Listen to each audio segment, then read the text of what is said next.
Hello दोस्तों, आज का हमारा टॉपिक है लवलीज थ्योरम। तो सबसे पहले हम एक दो सब सिस्टम जो है कंसीडर करेंगे जिसमें बहुत ज़्यादा जो है लार्ज नंबर ऑफ पार्टिकल्स होंगे।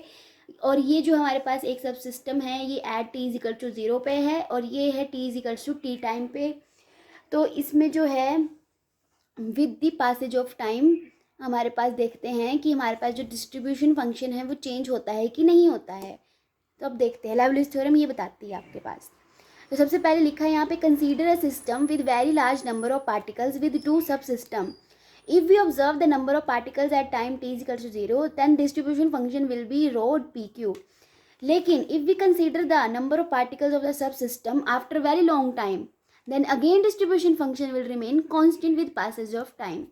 मतलब यहाँ पे जो आपके पास डिस्ट्रीब्यूशन फंक्शन होता है वो कांस्टेंट रहता है। इसी को जो है हम कहते हैं लवलीज थ्योरम। अब हम इसका देखेंगे प्रूफ कैसे करेंगे। तो सबसे पहले हम कंसीडर करेंगे A1 A2 A3 are phase points in phase space at time T1 T2 T3 और डिस्ट्रीब्यूशन फंक्शन है रो पी क्यू।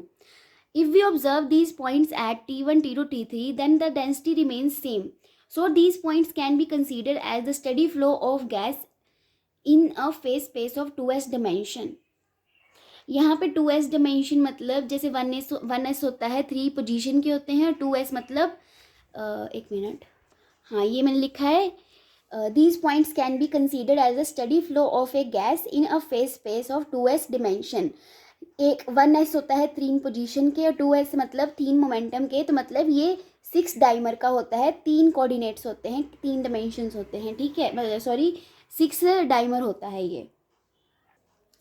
देन आपके पास इक्वेशन ऑफ कंटिन्यूटी हम लगाएंगे तो कैसे बनेगी, partial derivative of rho with respect to time plus divergence rho V is equals to zero. जहाँ पे आपके पास वी क्या है, वेलोसिटी ऑफ गैस मॉलिक्यूल्स, जो आपके पास ये बीच में थे फेस पॉइंट की ये जो मूवमेंट हो रही है पार्टिकल्स जो है, ठीक है।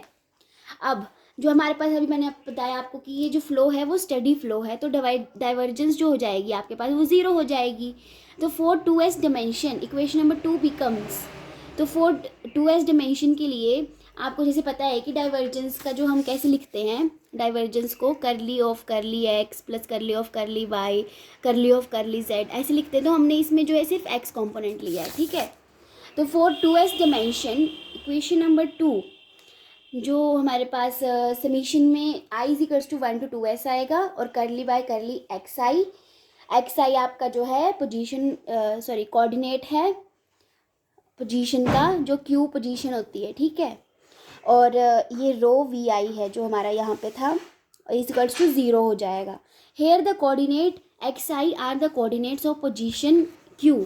एक्स आई किसका कोऑर्डिनेट है, पोजीशन क्यू, और momentum P and the velocities are the time derivative of position Q dot. इसका मैं आपको बताती हूँ मतलब क्या है। हाँ, तो आपके पास ये थी इक्वेशन नंबर आपके पास थर्ड इक्वेशन। देन उसके पास हमने क्या बोला कि जो आपके पास कोऑर्डिनेट एक्स आई है वो किसका किसका कोऑर्डिनेट है, पोजीशन और मोमेंटा का। ये आपके पास है मोमेंटा और ये है आपके पास पोजीशन। और जो आपके पास वेलोसिटीज़ हैं, वेलोसिटी क्या होता है आपको पता है, एक्स डॉट होता है, तो वो क्या हो गया D x by D T, वो है आपके पास टाइम डेरिवेटिव। ओके, किसका टाइम डेरिवेटिव है, हमने बोला एक्स आई क्या है, पी पोजीशन और मोमेंटा का है। मतलब आपके पास जो एक्स आई डॉट की वैल्यू क्या आएगी, वो वी आई आएगी, और उसको हम क्यू डॉट और पी डॉट भी लिख सकते हैं, पी आई डॉट और क्यू आई डॉट, ठीक है। अब हम देखते हैं फिर से इक्वेशन नंबर जो आपके पास ये अबव इक्वेशन है, ए इक्वेशन ले लेते हैं यहाँ पे। तो अब इसको हम कैसे लिखेंगे, summation I is equals to 1 2s curly Y curly Q I rho Q I dot plus curly over curly P I और रो पी आई का डॉट, ठीक है, इक्वल टू ज़ीरो। ये कैसे आया, तो मैंने यहाँ पे आपको बोला था ना कि जो आपका पास ये कोऑर्डिनेट है एक्स आई वाला वो पोजीशन और मोमेंटम का है। तो यहाँ पे हमने एक्स आई की जगह पहले हमने यहाँ पे पोजीशन रखी, फिर हमने मोमेंटा रखा, फिर उसके बाद यहाँ पे रो था तो रो रखा। तो हमने यहाँ पे देखा कि वेलोसिटी का मैंने क्या लिखा आपका क्यू आई डॉट और पी आई डॉट के बराबर भी हो जाता है। यहाँ पे हमने पहले क्यू आई डॉट लिखा क्यू आई के लिए और पी आई के लिए पी आई डॉट लिख दिया, ये हमारे पास हो गया। ठीक है, अब उसके बाद अब हम पार्शियल डेरिवेटिव करेंगे, इस पर प्रोडक्ट रूल लगाएंगे, इस पर भी प्रोडक्ट रूल लगाएंगे। तो देखती हूँ, यहाँ बताती हूँ आपको। तो जब हमने प्रोडक्ट रूल लगाया तो यह आपके पास क्यू आई डॉट बाहर आ गया, इसकी करी, प्लस हमने जब इसको बाहर कर दिया तो इसकी पार्शियल डेरिवेटिव करा, फिर इसमें भी यहाँ पे सेम किया है। फिर उसके बाद हमने जो है डॉट वाले जो आपके पास टर्म्स थी क्यू आई डॉट और पी आई डॉट वाली, हमने वो इकट्ठी कर दी और बाकी हमने यहाँ पे रो बाहर निकाल के ये सेकंड टर्म आ गई। ये आपके पास फर्स्ट टर्म थी, ये आपके पास सेकंड टर्म है।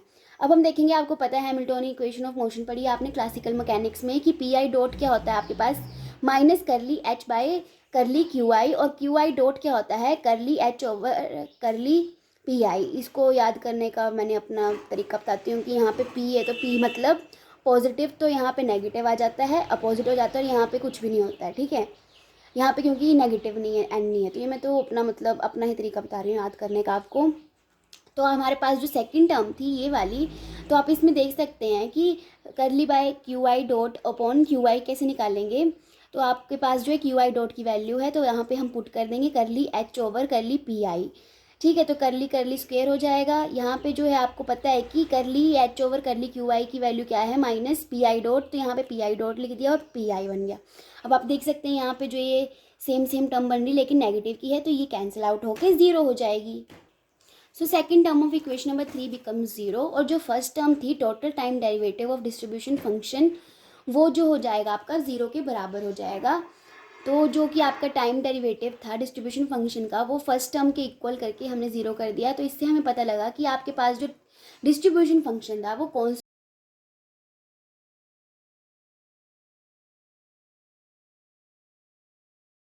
में हमें क्या बताना था कि जो आपके पास डिस्ट्रीब्यूशन फंक्शन था थ्रू आउट द ऑल ट्राजेक्ट्रीज वो कांस्टेंट रहेगा। मतलब आपके पास दो सब सिस्टम हैं, लार्ज नंबर ऑफ पार्टिकल्स हैं उसमें, ये आपके पास टी इज इक्वल टू 0 पे है और ये किसी टाइम पे है। ठीक है, मान लेते हैं 20 सेकंड बाद आपके पास ये सब सिस्टम है दूसरा, तो आपके पास जो फेज डिस्ट्रीब्यूशन रहेगा रो, वो throughout the time with the passage of time वो जो है वो सेम रहेगा, उसमें कोई चेंज नहीं आएगा।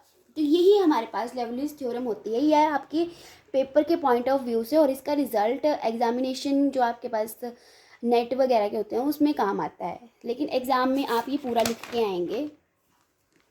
Thank you.